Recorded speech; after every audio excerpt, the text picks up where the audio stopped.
Assalamualaikum warahmatullahi wabarakatuh. Selamat pagi Bapak Ibu semua, guru Universitas Pendidikan. Yang pertama, Kepala SD Universitas Pendidikan, Pak Mulidi Saya Pendidikan, dan saya hormati Bapak Ibu guru SD Universitas Pendidikan yang hari ini hadir di ruangan ini untuk mengikuti kegiatan penyampaian aksi nyata modul Indonesia nilai positif berbagi praktik baik penerapan nilai positif oleh Bapak Bermasa Saya Pendidikan calon guru penggerak angkatan 9.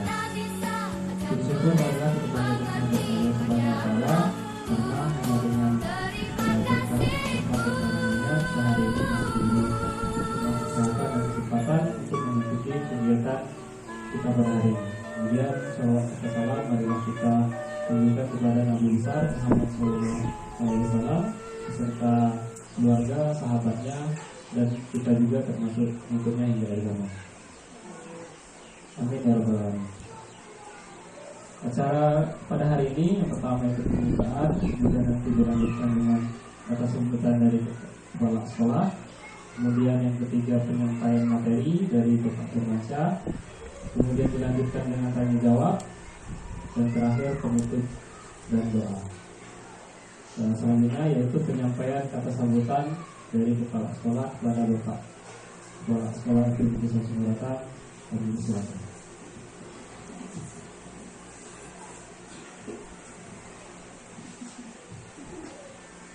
Assalamualaikum warahmatullahi wabarakatuh. Alhamdulillahirabbil alamin. Wassalatu wassalamu ala asyrofil anbiya'i wa ala alihi wa sahbihi ajmain amma ba'du. Yang saya hormati rekan-rekan guru SDN 1 Sungarotan, kemudian Saudara Firmansyah calon guru penggerak angkatan ke-9. Bapak Ibu hadirin yang saya hormati,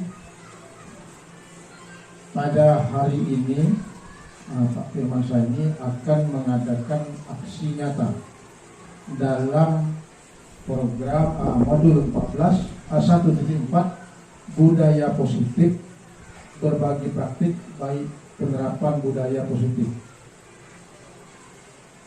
Nah, sekarang ini angkatan guru ini sudah sampai yang diklat 9. Yang sedang seleksi itu angkatan 10. Baru-baru ini ada perekrutan angkatan 11. Jadi guru penggerak ini yang boleh diikuti guru P3K dan guru PNS, termasuk honor juga boleh mengikuti program guru penggerak ini. Yang mana guru penggerak ini yang pertama kalau ingin jadi kepala sekolah harus mengikuti program guru penggerak. Mau jadi pengawas juga harus mengikuti program guru penggerak.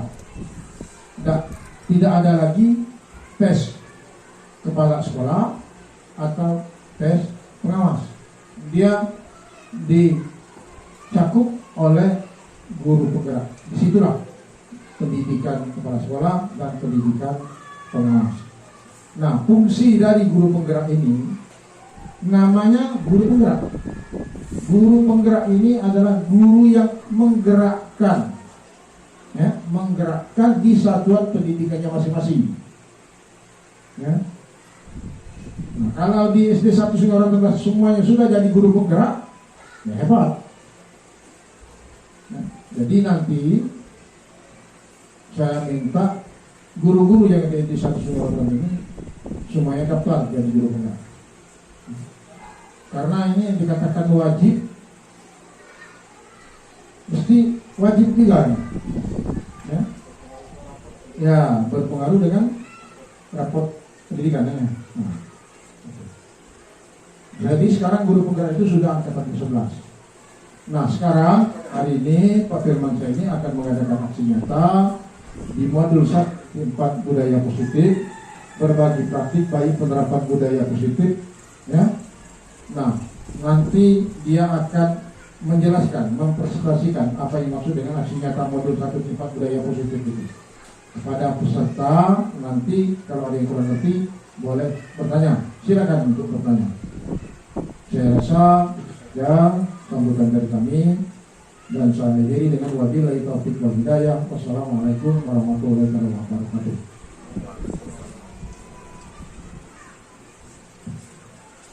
Terima kasih Pak Ruby selaku kepala sekolah yang sudah menyampaikan sambutan kegiatan hari ini. Selanjutnya langsung kita ke penyampaian materi yang akan disampaikan oleh Pak Firmansyah. Kepada Pak Firmansyah, kami silakan.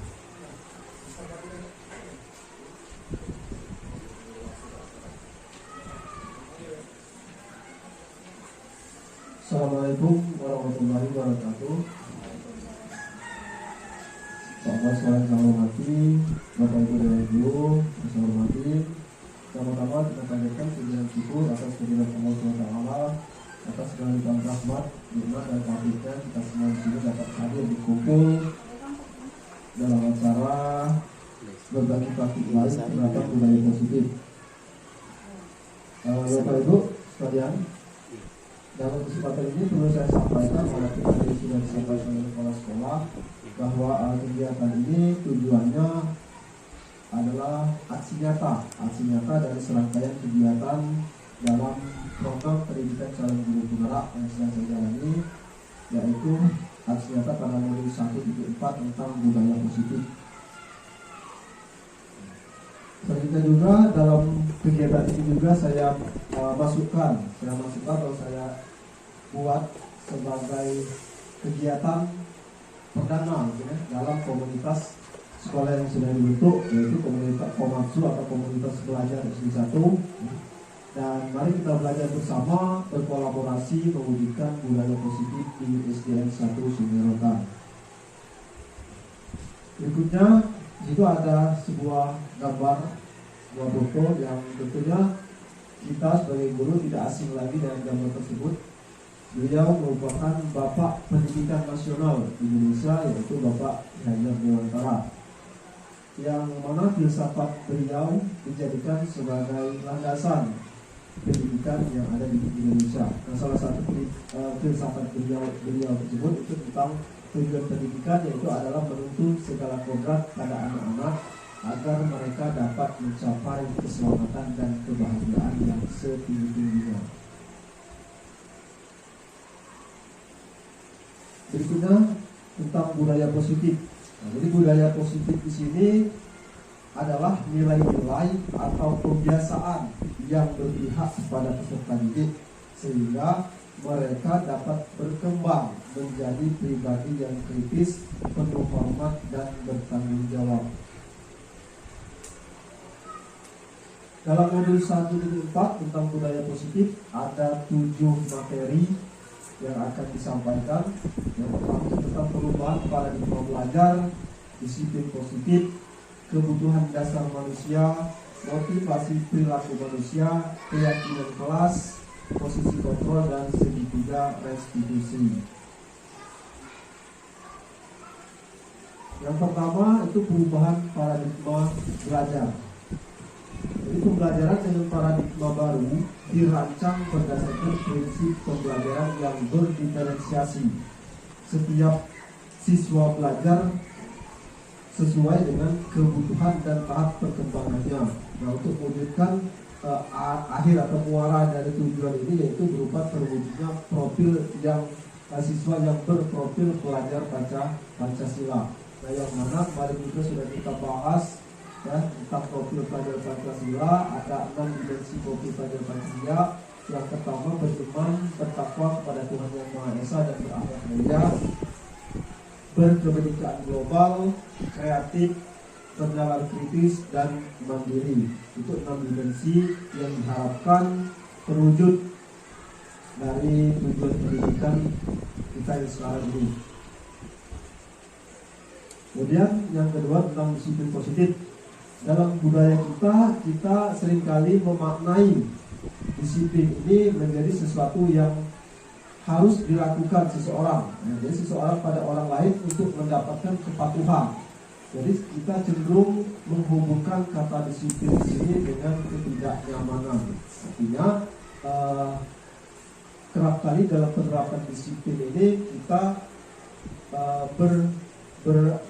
tujuan akhirnya berupa hukuman atau pelanggaran. Terhadap pelanggaran itu akan diberikan sanksi. Gitu. Nah, kemudian sebagai pendidik itu tujuan kita adalah menciptakan anak-anak yang memiliki disiplin diri sehingga mereka bisa berperilaku dengan mengacu pada nilai-nilai kebajikan universal dan memiliki motivasi intrinsik bukan ekstrinsik. Nah, jadi motivasi di sini ada dua, yaitu intrinsik dan ekstrinsik. Kemudian yang berikutnya, disiplin positif merupakan salah satu cara penerapan disiplin yang bertujuan untuk menumbuhkan serta memberdayakan anak untuk melakukan sesuatu tanpa adanya sogokan, ancaman maupun hukuman. Nah, jadi bagaimana cara kita menciptakan suatu budaya disiplin positif agar anak itu mau melakukan suatu aturan atau keyakinan yang kita sepakati tanpa adanya iming-iming di belakang, entah itu berupa sebuah sogokan dalam arti hadiah, ya, atau mungkin ancaman atau bahkan hukuman. Yang ketiga tentang kebutuhan dasar manusia. Yang pertama, bertahan hidup. Bertahan hidup ini berkaitan dengan kebutuhan biologis seperti sandang, pangan, dan papan. Kemudian yang berikutnya yaitu kasih sayang dan rasa diterima. Jadi setiap anak itu kadang mereka berperilaku yang menyimpang itu karena mereka kurangnya kasih sayang atau perhatian dari rumah. Kadang mereka melakukan itu tujuannya hanya untuk mendapat perhatian dari guru ataupun rekannya tadi. Yang ketiga yaitu penguasaan. Jadi ada salah anak kita itu yang mungkin ingin menguasai, dalam arti ingin menguasai agar temannya tadi mengakui bahwa dia itu mampu bisa dengan cara agar temannya tadi ikut apa yang dia inginkan. Kemudian kebebasan. Nah, setiap anak itu biasanya memiliki kebebasan. Dalam hal ini dalam kegiatan belajar kebebasan, artinya dalam pelaksanaan pembelajaran itu anak itu cenderung harus diberikan kebebasan. Jadi ada anak yang belajarnya itu tidak suka hanya mencatat, ya, atau hanya mendengarkan apa yang disampaikan oleh guru. Nah, di sini kita harus bisa memberikan kebebasan belajar tersebut. Di sana kita memberi materi tentang menceritakan pengalaman. Ada anak yang tidak suka bercerita, tapi dia suka menggambar. Berikan kebebasan itu, biarkan dia bercerita melalui gambar-gambar. Atau ada yang sukanya dengan zaman sekarang, zaman IT, dia mau menggunakan video, silakan, jangan dilarang. Terang, ya. Jadi biarkan dia berikan kebebasannya dalam belajar. Kemudian yang berikutnya yaitu kesenangan. Nah, setiap orang itu ingin bisa mendapatkan kesenangan. Kemudian yang keempat itu motivasi perilaku manusia. Motivasi merupakan dorongan yang timbul pada diri seseorang secara sadar ataupun tidak sadar untuk melakukan sesuatu tindakan dengan tujuan tertentu. Nah, di sini ada tiga. Yang pertama yaitu menghindari ketidaknyamanan dan hukuman. Nah, yang pertama ini biasanya murid itu dalam melakukan suatu kedisiplinan itu kerap kali karena itu mereka itu tujuannya untuk menghindari hukuman agar tidak dihukum oleh guru. Nah, ini apabila yang dilakukan siswa itu merupakan poin yang nomor satu, bentuk motivasi yang ini termasuk dalam motivasi ekstrinsik atau dukungan atau dorongan dari luar. Yang kedua itu mendapatkan imbalan atau penghargaan. Nah, jadi ada juga siswa itu yang melakukan sesuatu kedisiplinan itu karena mereka itu tujuannya untuk mendapatkan imbalan atau hadiah dari guru atau pengakuan dari guru. Yang berikutnya, yang kedua itu termasuk dalam motivasi ekstrinsik. Dan yang ketiga yaitu menghargai nilai-nilai kebajikan diri sendiri. Nah, ini dalam tahap yang ketiga ini murid sudah melakukan disiplin itu karena dia sadar akan nilai-nilai kebajikan pada dirinya. Nah, bila sudah pada tahap nomor 3 ini merupakan motivasi atau dorongan dari dalam diri atau intrinsik. Yang berikutnya itu adalah konsep disiplin dengan identitas gagal. Nah, di sini ada hukuman dan penghargaan. Ini bentuk konsep disiplin dengan identitas gagal. Nah, akibatnya itu berupa bisa menyakitkan, ya. Menyakitkan dalam arti di sini hukuman itu bisa secara fisik ataupun secara verbal. Itu juga. Dan itu menimbulkan itu rasa nyaman, murid takut, dan sifatnya hukuman ini biasanya memaksa. Terus di sini murid juga akan menyembunyikan kesalahannya. Jadi apabila dia melakukan kesalahan, dia tidak akan berani mengakui kesalahan tersebut karena mungkin akan takut dihukum. Kemudian murid menjadi rendah diri atau menjadi tidak percaya diri karena hukuman yang diberikan oleh guru tadi. Kemudian murid mengasingkan diri dari lingkungan dan mungkin saja bisa menimbulkan dendam dalam diri murid. Yang berikutnya adalah penghargaan. Nah, penghargaan ini juga bentuk konsep disiplin dengan identitas gagal untuk jangka panjang. Kemudian konsep disiplin dengan identitas gagal ini bentuknya juga tidak efektif, bisa merusak hubungan antara siswa dan siswa. Misalnya kita hanya memberikan apresiasi hadiah pada siswa yang melakukan suatu tindakan yang baik atau yang benar. Nah, itu akan merusak hubungan antara siswa dengan yang mungkin yang belum mampu melakukan sesuai dengan harapan kita. Jadi kita memberikan tugas pada anak untuk mengerjakan tugas tertentu dan dia bisa mengerjakan tugasnya akan diberikan hadiah. Nah, ini akan merusak hubungan antara siswa dengan siswa yang lain yang mungkin mereka akan atau gagal atau belum bisa mengerjakan tugasnya tadi dengan baik. Kemudian mematikan kreativitas. Nah, dalam arti pemberian penghargaan tadi akan mematikan kreativitas anak karena anak akan berpikir bahwa dengan segini saja saya sudah diberikan apresiasi oleh guru. Jadi dia hanya sudah sebatas itu saja, sudah cukup sebatas itu saja. Kemudian sistem ranking. Nah, sistem ranking ini juga kemarin jadi perkembangan. Ada yang boleh, ada yang tidak. Itu pada dasarnya tergantung dari kebijakan. Jadi kalau semestinya sebagusnya tiap anak itu diberikan penghargaan, ya. Setiap kelas itu misalnya kalau kita pada akhir semester memberikan piagam penghargaan kepada anak berupa apresiasi dalam bentuk apresiasi. Nah, harusnya setiap anak itu satu kelas itu semuanya dapat piagam gitu.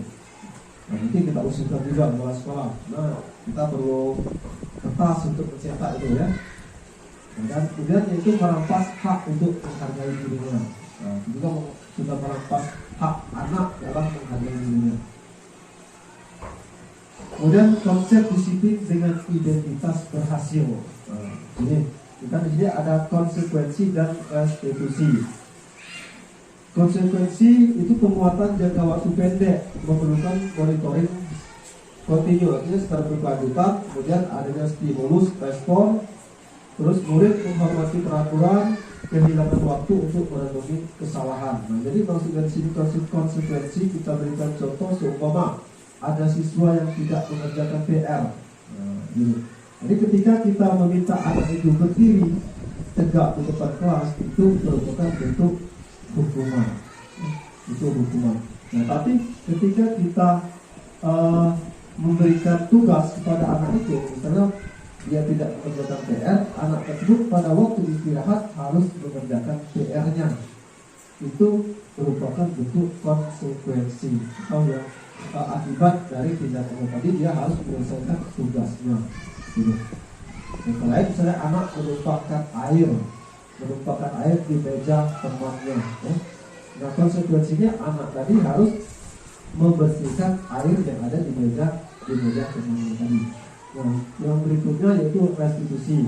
Murid belajar bertanggung jawab untuk perilakunya sendiri.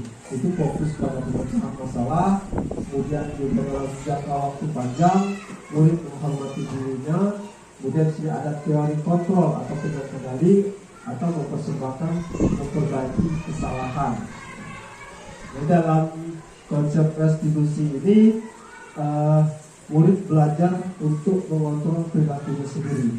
Ya, jadi kita sebagai guru hanya menuntun bagaimana anak itu menyadari kesalahannya dan memperbaiki, bagaimana anak itu bisa memperbaiki, mencari cara dalam memperbaiki kesalahannya tadi. Yang berikutnya konsep disiplin pendekatan restitusi merupakan sebuah cara atau pendekatan untuk menciptakan disiplin positif pada murid.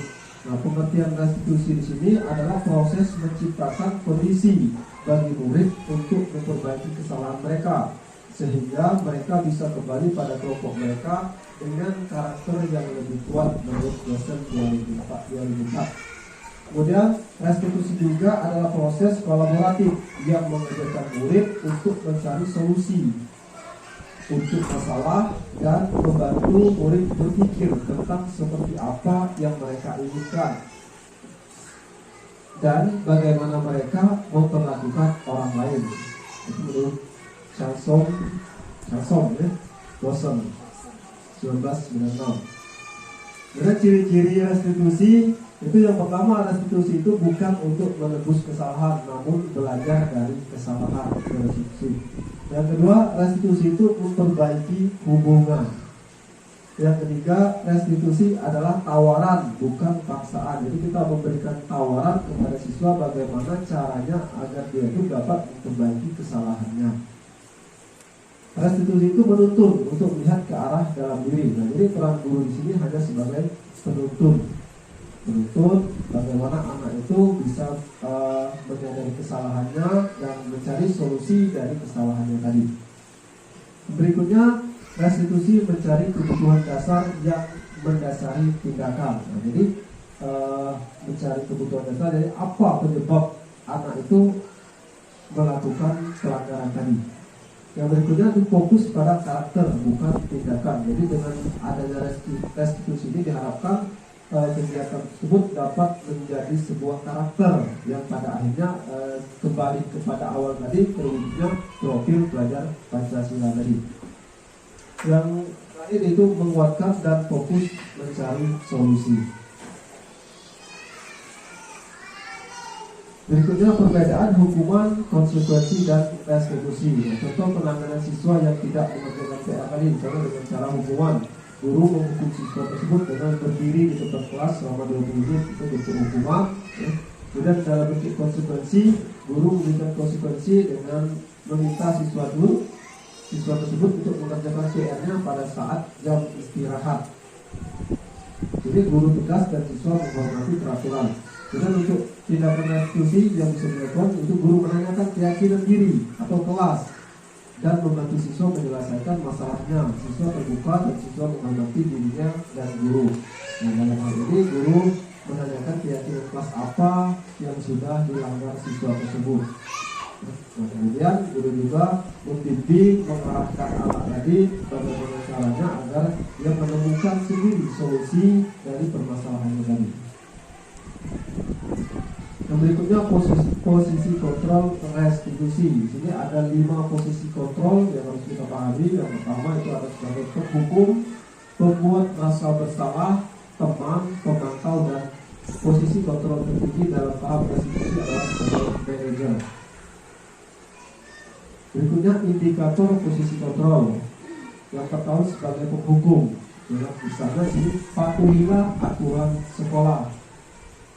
Jadi kalau siswa tadi yang tidak mengerjakan PR tadi, patuhilah aturan sekolah, silakan berdiri di depan kelas, itu bentuk hukuman. Dan kan untuk pembuatan rasa bersalah di sini biasanya guru itu membuat suatu pernyataan agar siswa tadi merasa bersalah.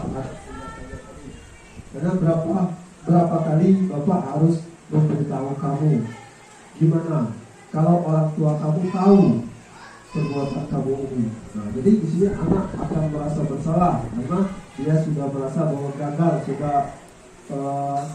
sudah tidak bisa mempertanggungjawabkan kepercayaan orang tuanya. Di sini kita memberikan rasa bersalah pada anak. Bagaimana kalau orang tua kamu tahu kamu tidak buat PR seperti ini? Nah, jadi dia akan merasa bersalah karena sudah merasa gagal, sudah tidak bisa memberikan kepercayaan yang diberikan oleh orang tuanya tadi. Kemudian posisi sebagai teman, ayo bantulah demi Bapak ya. Ya sudah, kali ini saja tidak apa-apa, nanti Bapak bantu selesaikan. Nah ini posisi kita sebagai teman, posisi kontrol sebagai teman, layaknya kita berbicara dengan teman, kita memberikan bantuan. Jadi kita anggap kalau ketika siswa yang melakukan kesalahan itu, kita ajak komunikasi dengan nada-nada seperti kita berbicara pada teman. Ayo bantulah Bapak, lain kali jangan dikerjakan lagi ya. Untuk depan, untuk hari ini Bapak maafkan dan jangan diulangi lagi ya. Nah, itu bentuk posisi kontrol sebagai teman. Kemudian pemantau, ada posisi pemantau, apa yang telah kamu lakukan, sanksi atau konsekuensinya apa. Nah, jadi di sini pemantau ini dia datar, ya, dalam arti datar, dibilang tegas tidak, kalau dibilang lemah juga tidak. Artinya dia pernyataannya berupa kalimat-kalimat yang sifatnya datar tapi mengarah pada keyakinan yang telah disepakati. Kemudian manajer, posisi kontrol tertinggi itu pada tahap manajer. Apakah kamu tahu kesalahanmu? Nah, kira-kira bagaimana kamu akan memperbaiki kesalahanmu? Ini bentuk pertanyaan-pertanyaan yang biasa diajukan ketika kita berada pada posisi manajer.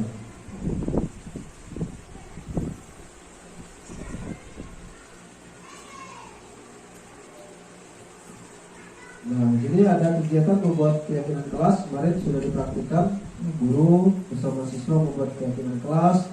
Jadi setiap siswa diminta untuk menuliskan keyakinan yang menjadi keyakinan mereka, dan setelah ditulis, gambar kedua anak menempelkan keyakinan yang mereka buat, dan ini berupa hasil dari keyakinan kelas yang sudah mereka buat. Nah, dari keyakinan kelas yang sudah disusun kemarin ada 5 poin yang saya buat, itu menjaga kebersihan lingkungan, ya. Terus mengerjakan tugas dari guru, mandiri, disiplin, dan saling menghormati. Itu keyakinan kelas. Nah, bagaimana pembentukan keyakinan kelas? Yang pertama itu lebih abstrak dari peraturan, artinya dia lebih sifatnya lebih nyata. Kemudian berupa pernyataan universal. Pernyataan universal artinya mencakup keseluruhan. Kita ambil contoh misalnya pada menjaga kebersihan lingkungan. Nah, menjaga kebersihan lingkungan ini bentuk kalimatnya itu sudah universal. Karena banyak sekali kebersihan lingkungan. Ada anak itu yang mengusulkan kemarin untuk mengerjakan piket kelas, mengerjakan piket kantor, terus menjaga kebersihan lingkungan. Nah, dari situ kita simpulkan kalimat universalnya yaitu berupa menjaga kebersihan lingkungan. Terus dibuat dalam bentuk positif, dalam bentuk kalimat positif. Nah, misalnya ya, dalam bentuk kalimat positif, anak itu ada yang membuat peraturan atau keyakinan kelas itu misalnya harus piket kelas. Nah, kata harus ini itu bentuk kalimat negatif, ya. Karena ada kata harus. Di sini dalam keyakinan kelas kalimat negatif itu harus dihilangkan. Jadi dihilangkan dalam arti kita buat menjadi kalimat yang positif berupa menjaga kebersihan kelas, ya. Atau contoh lain misalnya tidak boleh mencontek teman. Nah, itu bentuk kalimat negatif, kata tidak boleh. Nah, jadi di sini kita rubah ke dalam bentuk kalimat positif, misalnya mandiri. Kemudian sedikit saja agar mudah diingat. Nah, jadi keyakinan kelas ini kalimatnya tidak perlu panjang-panjang, singkat-singkat. Yang penting mudah diingat oleh siswa. Yang berikutnya sesuai dengan kondisi kelas atau sekolah agar mudah diterapkan. Jadi sesuai dengan kenyataan yang ada di kelas. Kemudian saat membuat, semua warga kelas sekolah itu dilibatkan. Jadi semua siswa dilibatkan dalam membuat keyakinan kelas. Yang berikutnya itu segitiga restitusi. Segitiga restitusi ini dikembangkan oleh pakar pendidikan Diane Bosson yang berlandaskan pada teori kontrol Dr. William Glasgow.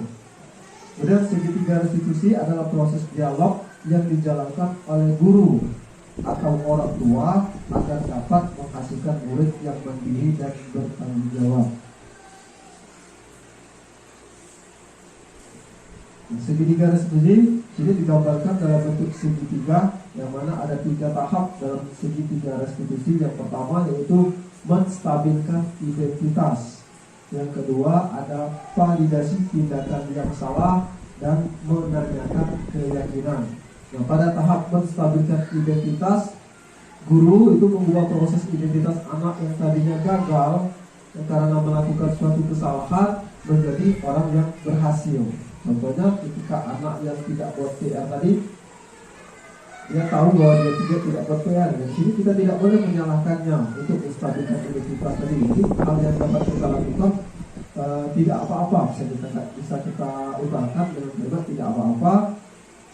Kamu bukan orang pertama yang melakukan kesalahan ini, dan begitu juga Bapak secara pribadi mungkin dulu juga pernah melakukan kesalahan. Jadi kesalahan itu adalah bentuk yang manusiawi. Jadi kita tidak boleh menjudge seorang anak itu salah walaupun sebenarnya mereka itu salah, tidak boleh. Dan berikutnya validasi tindakan yang salah. Nah, jadi kamu tentu punya alasan. Jadi kita menanyakan kenapa kamu tidak buat PR, ada alasannya gitu. Dalam tahap ini bentuk validasi tindakan yang salah. Ada juga, adakah orang yang lebih efektif untuk mendapatkan, adakah cara yang lebih efektif untuk mendapatkan apa yang kamu butuhkan. Jadi anak diberikan tawaran, ya, apa yang akan mereka lakukan untuk membuat kesalahan tersebut. Ini menanyakan, yang berikutnya menanyakan keyakinan. Jadi dari kesalahan tadi, anak yang tidak buat PR tadi bisa kita hubungkan kira-kira dari tindakan kamu tadi yang tidak membuat PR tadi, apakah kamu sudah melanggar keyakinan kelas atau belum. Gitu. Jadi anak akan menyadari dengan sendirinya, oh ya saya sudah melanggar keyakinan kelas yang sudah kita sepakati bersama di kelas tadi. Nah, kemudian kita arahkan lagi anak tadi untuk mencari solusi dari masalah ini tadi. Kenapa dia tidak buat PR? Ya, gitu.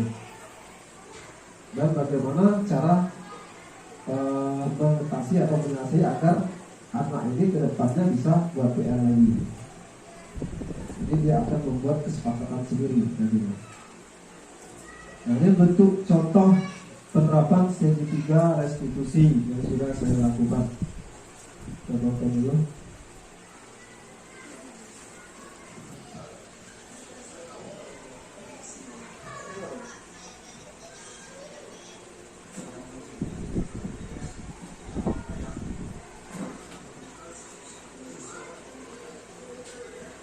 Tiga.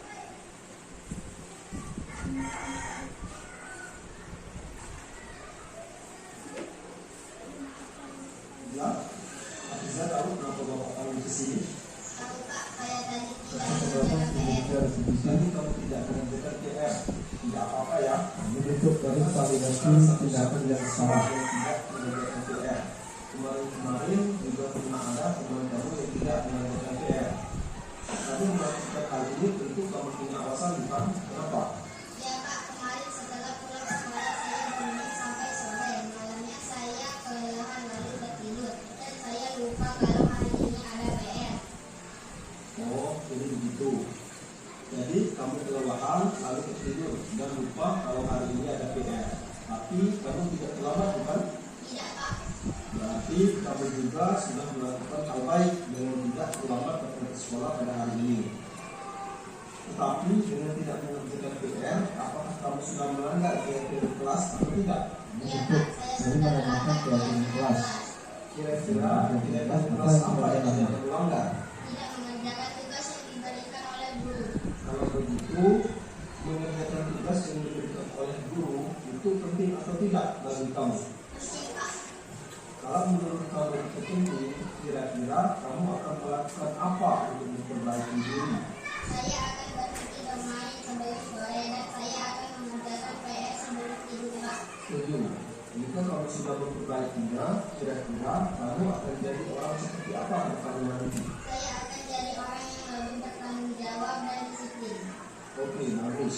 Kalau kamu sudah tahu apa yang harus kamu lakukan, sekarang kamu boleh keluar kembali istirahat. Nah, jadi itu contoh penerapan dari segitiga restitusi terhadap siswa yang tidak mengerjakan PR. Nah, kemudian Ibu, jadi dalam penerapan program budaya positif ini hendaknya kita sebagai guru itu memiliki standar kepribadian yang profesional dan sosial yang baik, di mana guru merefleksikan pada posisi kontrolnya saat ini, bagaimana posisi dirinya sebagai seorang among atau posisi manajer yang menuntun murid-murid menjadi insan yang mandiri, merdeka, dan bertanggung jawab. Semoga sesi belajar kita hari ini membawa manfaat sehingga dapat mewujudkan profil pelajar Pancasila. Terima kasih. Demikian yang bisa saya sampaikan. Lebih dan kurang saya mohon maaf. Akhir kata saya akhiri dengan Assalamualaikum warahmatullahi wabarakatuh. Waalaikumsalam warahmatullahi wabarakatuh.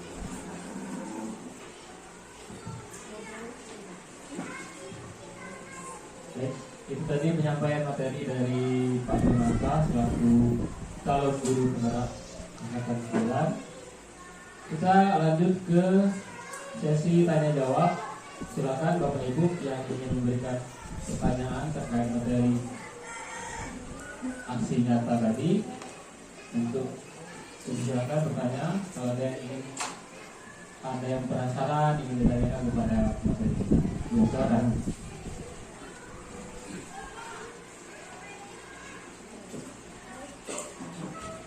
Baik, terima kasih atas kesempatannya. Assalamualaikum warahmatullahi wabarakatuh. Pada kesempatan kali ini saya ingin bertanya, tadi kan Pak Firman sudah menjelaskan tentang segitiga restitusi. Nah, yang ingin saya tanyakan itu apa kesulitan Pak Firman dalam melaksanakan segitiga restitusi? Mungkin itu saja, terima kasih. Wassalamualaikum warahmatullahi wabarakatuh. Ya, jawab dulu ya.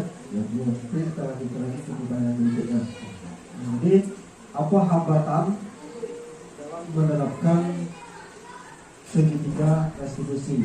Jadi hambatan yang saya hadapi dalam menerapkan segitiga restitusi di sini adalah kita sebagai guru harus memiliki kesabaran yang ekstra. Jadi apalagi pada kasus seperti misalnya anak-anak yang berkelahi, nah itu tentu kita sebagai guru akan dituntut untuk memiliki kesabaran karena pada kasus tersebut anak sedang mengalami emosional. Nah, di sini tugas kita bagaimana cara kita agar dapat menstabilkan identitasnya tadi. Nah, tentu untuk dapat melakukan itu dalam situasi yang emosional, anak kerap kali ketika guru ngomong, dia sudah ngomong lagi. Jadi belum diberi kesempatan ngomong, dia sudah ngomong, atau mungkin sudah memotong apa yang kita bicarakan tadi. Jadi intinya hambatan yang saya alami dalam pelaksanaan kegiatan segitiga restitusi ini berupa kesabaran yang pasti kita sebagai seorang guru. Terima kasih. Sudah. Kemudian kita lanjut lagi. Ada yang ingin bertanya lagi? Silakan Bapak Ibu, ada yang ditanyakan. Boleh 2, 3, 5 pertanyaan. Lagi? Ya. Pak Haris, Ya. Pak Eno. Ya.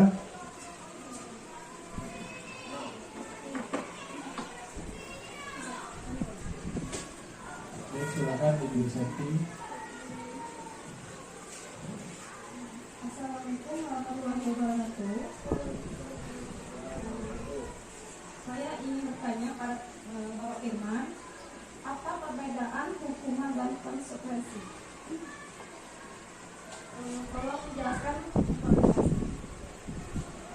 Ya, baik. Terima kasih. Jadi pertanyaan yang Septi, apa perbedaan hukuman dan konsekuensi ya? Jadi dalam paparan tadi juga sudah kita paparkan tentang apa itu hukuman dan apa itu konsekuensi. Nah, jadi konsekuensi di sini adalah hasil atau akibat dari suatu tindakan atau suatu keputusan yang dilakukan oleh siswa yang sifatnya itu positif.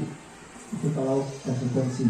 Nah, jadi kalau hukuman itu merupakan bagian dari konsekuensi yang sifatnya negatif. Nah, jadi di sini perbedaan antara hukuman dengan konsekuensi itu sifatnya. Jadi kalau konsekuensi itu sifatnya positif, dan kalau hukuman itu sifatnya negatif. Contohnya tadi misalnya anak yang tidak mengerjakan PR tadi, konsekuensinya dia harus mengerjakan PR-nya tadi pada waktu istirahat.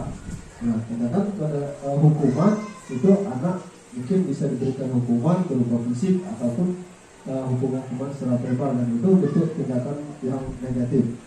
Sudah itu. Terima kasih, Bu. Sudah jelas? Oke, terima kasih. Ada lagi? Ayo, Bu.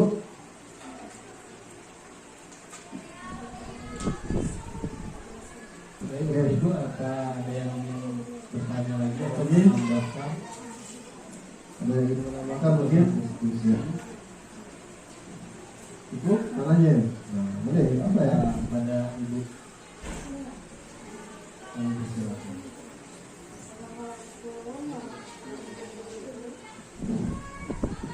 Saya ingin menanyakan kepada Pak Firman ulangi lagi yang interbal tadi.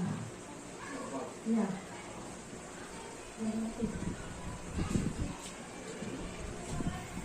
Oke, mungkin verbal maksudnya Bu ya. Nah, tindakan verbal ini, maksudnya verbal ini dia kata-kata, Ibu. Jadi hukuman itu tidak hanya berupa hukuman fisik, misalnya kau berdiri, gitu, itu bentuk hukuman fisik. Nah, tapi juga dalam bentuk hukuman verbal, misalnya kita mengeluarkan kata-kata yang kasar, ya. Misalnya kamu ini, dengan nada yang keras, tinggi, itu bentuk hukuman verbal. Selalu tidak mengerjakan PR, gitu itu. Nah, jadi verbal di sini maksudnya berupa hukuman yang kata-kata. Jadi tidak hukuman fisik, tidak, tapi berupa kata-kata yang kasar, gitu.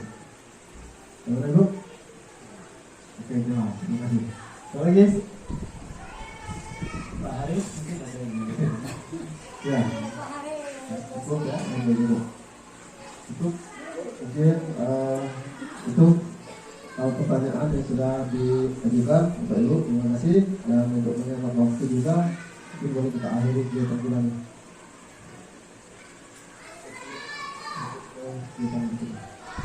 Baik, itu tadi kegiatan kita, penyampaian materi dari Pak Firmansyah terkait dengan aksi nyata disiplin positif di kelas atau di sekolah. Ya, semoga dengan apa yang sudah disampaikan ke depan kita mampu menerapkan apa yang sudah disampaikan dengan baik. Jadi kita tidak hanya melaksanakan hukuman saja, tapi juga melaksanakan kegiatan lain, yaitu restitusi tadi, ya, supaya hukumannya bisa dalam bentuk yang berbeda.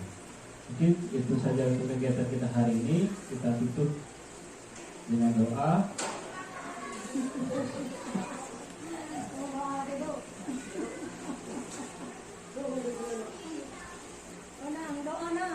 Kita tutup kegiatan hari ini dengan berdoa bersama-sama. Semoga apa yang sudah disampaikan dapat bermanfaat untuk kita sebagai guru SD Negeri 1 Sumedang. Doa akan saya sendiri. Marilah kita mengadakan tangan kita berdoa kepada Allah SWT. Semoga apa yang kita doakan dijawab Allah SWT. Alhamdulillah, bismillahirrahmanirrahim. Alhamdulillahirabbil alamin. Wassalatu wassalamu ala rasulillah ya rabbana lakal hamdu kama yanbaghi li jalali wajhika wa azimi sultanik. Allahumma shalli ala sayyidina Muhammad wa ala ali sayyidina Muhammad. Allahumma rabbana taqabbal minna salatana wa siyamana wa ruku'ana wa sujudana wa qadrana wa khashyana wa tamin ya Allah ya rabbal alamin. Allahumma inna dzikrika wa syukrika wa husni ibadatik. Rabbana zalamna anfusana wa in lam taghfir lana wa tarhamna lanakunanna minal khasirin. Rabbana la tu'akhidhna in nasina aw akhtana. Rabbana wa la tahmil 'alaina isran kama hamaltahu 'alal ladzina min qablina. Rabbana wa la tuhammilna ma la taqata lana bihi wa'fu 'anna wa'fu 'anna warhamna anta maulana fansurna 'alal qawmil kafirin. Ya Allah ya Tuhan kami, hari ini kami melaksanakan kegiatan aksi nyata. Semoga apa yang sudah disampaikan dapat bermanfaat, dapat kami terapkan dalam kegiatan belajar kami, dan semoga apa yang sudah disampaikan tadi dapat juga memberi manfaat kepada kami jadi peserta didik kami dalam Rabbana hab lana min azwajina wa dhurriyyatina qurrata a'yun waj'alna lil muttaqina imama. Rabbana atina fid dunya hasanah wa fil akhirati hasanah wa qina adzabannar. Alhamdulillahirabbil alamin. Baik, dengan doa dan juga kegiatan hari ini, saya mohon maaf selaku pembawa acara jika ada kesalahan. Saya akhiri, wassalamualaikum warahmatullahi wabarakatuh. Waalaikumsalam warahmatullahi wabarakatuh. 3. Assalamualaikum warahmatullahi wabarakatuh. Saya Kepala SD Negeri 1 Sungai Rotan mengucapkan terima kasih kepada Bapak Firmansyah yang telah melaksanakan aksi nyata berbagi praktik baik budaya positif di SD Negeri 1 Sungai Rotan yang merupakan bagian dari rangkaian program pendidikan calon guru penggerak. Semoga ilmu yang didapat selama mengikuti program pendidikan calon guru penggerak dapat membawa perubahan dalam proses pembelajaran yang dilaksanakan pada khususnya dan bagi sekolah pada umumnya, serta berbagi praktik baik budaya positif dapat menerapkan ilmu yang didapat di kelasnya masing-masing dan dapat berubah ke arah budaya positif. Terima kasih. Wassalamualaikum warahmatullahi wabarakatuh.